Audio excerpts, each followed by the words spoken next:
안녕하십니까. 무들 한백당입니다. 오늘은 강주의 최초 목사님 최홍종 목사님 기념관에 와 있습니다. 여기에서 여러분들과 그동안에 궁금했던 점을 여기 안내 선생님하고 말씀을 나누도록 부탁을 드렸습니다. K 승낙을 해줘서 정수입니다. 여기 해설가 살아있고요. 네. 최홍종 기념관에서 방문객 걸려서 안내하고 있습니다. 네, 훌륭한 일을 하시는데요.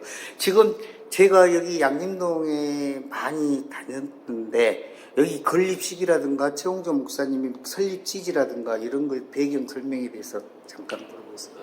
이쪽 이 최홍종 기념관은 약 3년 정도 전에 지금 설립이 됐고요. 현재는 광주 YMCA에서 운영을 하고 있습니다.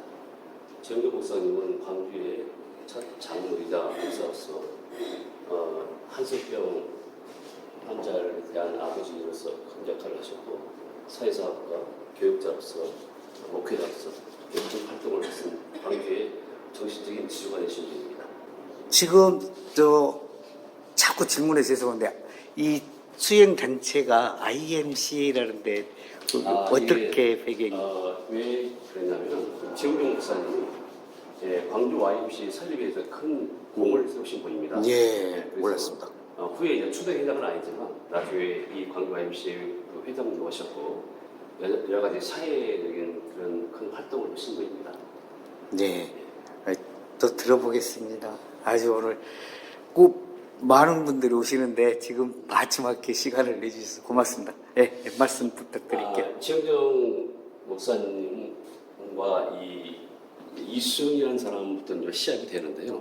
왜 이 사람들하고 관련이 있냐면은 최홍종 목사님이 하나님을 믿기 전에 선교사들한테 세례를 받고 네. 그다음에 그 목회 활동을 하고 그렇게 일이 진행됩니다. 그래서 선교사들이 우리나라에 그 선교를 할 때 일본에서 이수영이의 한글로 된 마가복음을 가지고 올라와서 전도를 했습니다. 그렇기 때문에 선교를 할 때 그 나라 말로 된 성경이 있다는 것은 굉장히 큰 축복이라고 생각합니다. 네. 그래서 이분이 거기에 그치지 않고 미국 선교부로 서신을 보내서 조선의 선교사 파송을 요청합니다. 네, 아주 중요한 대목입니다. 이 알렌 선교사와 언토드 선교사가 우리나라에 오게 되죠.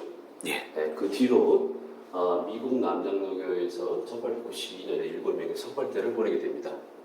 그래서 이 호남 선교 시작이 되게 됩니다. 네. 그때 이 유진별 목사의 전도를 받아서 최홍종 목사님이 하나님을 믿게 됩니다. 그래서 이 하나님을 믿기 전에는 이 동네에 깡패였습니다. 이분이. 그런 말씀 해주셔도 됩니까? 괜찮습니다. 예. 어차피 그래서 이렇게 방황을 하던 시기에 이 유진별 목사님의 네. 전도를 받고 세례를 받은 다음에 하나님이 사람으로 거듭나서 이렇게 훌륭한 일을 하게 되는 거죠. 예. 그리고 이 오연 선교사는 오기원 그 선교사인데 이분과 이 포세트 의사의 만남을 인해서 그 한센병 환자가 구해지고 네. 그때 최홍종 목사님이 크게 감명을 받아서 나중에 한센병 큰 사업을 하게 됩니다. 그래서 여수 야원이 생기고 지금의 소록도가 탄생이 된 거죠. 네, 선생님 여기서 잠깐 질문을 계속 애란하게 해서 그런데 지금 남장로교에서 7분이 파송됐다는 얘기니까 그렇죠. 그런데 여기 전부 북장로교에 계신 분들은 여기를 안 오셨고요. 예. 네, 그 부분에 대해서 말씀. 이 남장로교와 북장로교 선교 관할 구역은 남장로교는 충남 이알, 네. 그러니까 충청남도를 해서 제주도까지가 남장로교 관할 구역이고 북장로교 관할 구역은 충남 이북에서 이쪽으로 해서 북장로교 관할 구역입니다. 그래서 이 호남 지방은 남장로교 선교사들만 있습니다. 이쪽 지역이. 네. 그러면 자기 선교사들이 본국에서는 어떻게 나눠집니까? 본국에서는 이제 여러 가지 뭐 감리교도 있고 여러 가지 있는데 이제 어디서 파송이 됐냐 그게 이제 그런 문제죠. 네, 잘 알았습니다. 그리고 저희들은 이렇게 탐방객들 보면 윌슨 선교사 근대 문학에 아주 관심이 있어서 이분에 대해서 조금 더 설명을 부탁드릴게요. 윌슨 선교사는 기독병원 그 당시 제중병원의 2대 원장입니다. 네. 원장인데 오현 선교사가 1909년에 전라남도 장지방을 선교로 갔다가 급성 폐렴에 걸리게 됩니다. 예. 그래서 급히 광주 제독병원, 지금의 광주 기독병원이죠. 예. 기독병원으로 후송이 되어 왔는데 그분을 치료했던 의사가 이 윌슨 의사입니다. 예. 근데 병세가 너무 심해서 도저히 치료를 못하다가 목포 의료원에 있던 포스이트 의사한테 전문을 보내서 광주까지 오게 합니다. 예, 중요한 얘기. 예. 여기서부터 이제 이 역사가 시작이 되는데 이 당시 목포에서 광주로 오려면 어떻게 오게 되냐면은 목포에서 배를 타고 나주 영산봉에 들려서 그 다음에 다시 말을 타고 광주로 오는 코스였습니다. 예. 그때 포스이트 의사가 말을 타고 광주로 오는 도중에 도리역 개울창에 한 여자가 쓰러져 있는 것을 발견합니다. 예. 봤더니 한스병 환자였는데 온몸에는 피부름이 터져 있고 몸에는 막 머리가 산발해가지고 몸에서 굉장히 악취가 났다 그래요. 그런데 그 여자가 살려달라고 하니까 너무 그 여자가 불쌍해서 말에다가 그 여자를 안아다 태우고 본인은 말복비를 잡고 광주까지 오게 됩니다. 그런 사이에 오현 선교사는 치료학을 못 받고 그냥 순교를 하게 됩니다.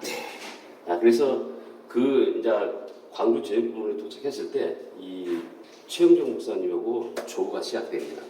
그때 말에서 이 포스트 의사가 그 여자 나환자를 이렇게 말에서 내릴 때 그 여자가 나환자가 몸이 불편하니까 조그만 나무 지팡이를 갖고 있었어요.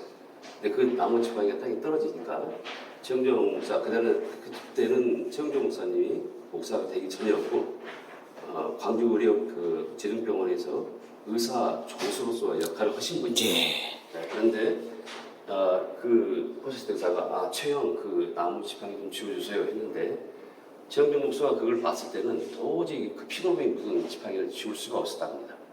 왜냐하면 그 지팡이를 짚는 순간에 본인도 나백에 걸릴 그런 두려움 때문에 짚지 못하다가 나중에 이 사건으로 인해서 그 최영정 목사는 크게 회개를 하게 됩니다. 왜 그러냐면은 포스트 의사는 그 여자 나환자를 안고도 왔는데 본인은 떨어지는 나무 지팡이를 하나 지울 수 있는 신앙을 가졌는가 해서 굉장히 후회를 했고 밤새 고민을 해다 내린 결론이 믿음의 차이라는 것을 알게 됩니다.